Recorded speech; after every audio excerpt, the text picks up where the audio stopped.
Hello!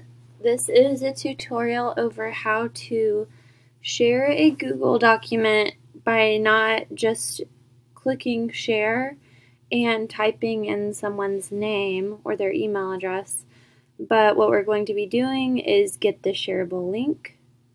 That means the link sharing is turned on, so you're just going to click that. Okay, the link is copied to the clipboard. If you need to just copy it again, you can just do that here. We're just going to say done. This is going to change the overall look, so it should have this on right here. So anyone who has the link can access. They don't have to have a Google account. It's going to just open as a page on the internet.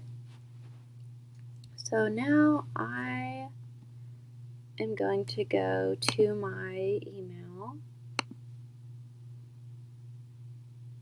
And I'm going to show you how to create the link. I'll pretend to send it. Let's see. Okay, so I'll just send it to my mom. Subject. Tutorial. Okay, so now I'm just in the body of my email.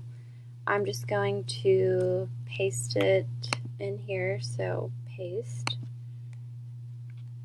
I'm going to highlight the whole thing. I'm going to go down here to where it says insert link.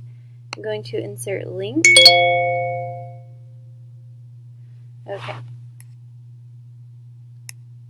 Deal with that later. Alright, so I'm going to change. So now a link is created, but I'm going to change this. So change. I do not want it to have all this up here. So what I'm going to change it to, and this is what you don't want to change. You don't want to change this right here. That's the web address.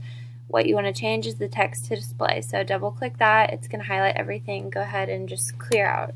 And I'm going to call my document what it is. It's Junior League template.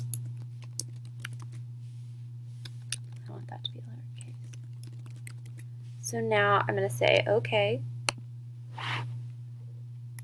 Click down there. So this is a link to that exact document. I don't have to have an email through Google to be able to open it. So all I'm going to do is test it. I'm going to go to the link right here. All I did was hover. I clicked on it. This pulled up. Now I'm going to click on the link. It's opening a new page, and that's what it's called, just like it was in my Google Doc. Here is this. Since I'm the owner still over here and we're in my Google account, we can see the cursor in my last edit. But someone else would not be able to see that. All they would be able to see is the document itself. And that was my short tutorial over how to create a link, a shareable link using a Google Doc. Thank you so much.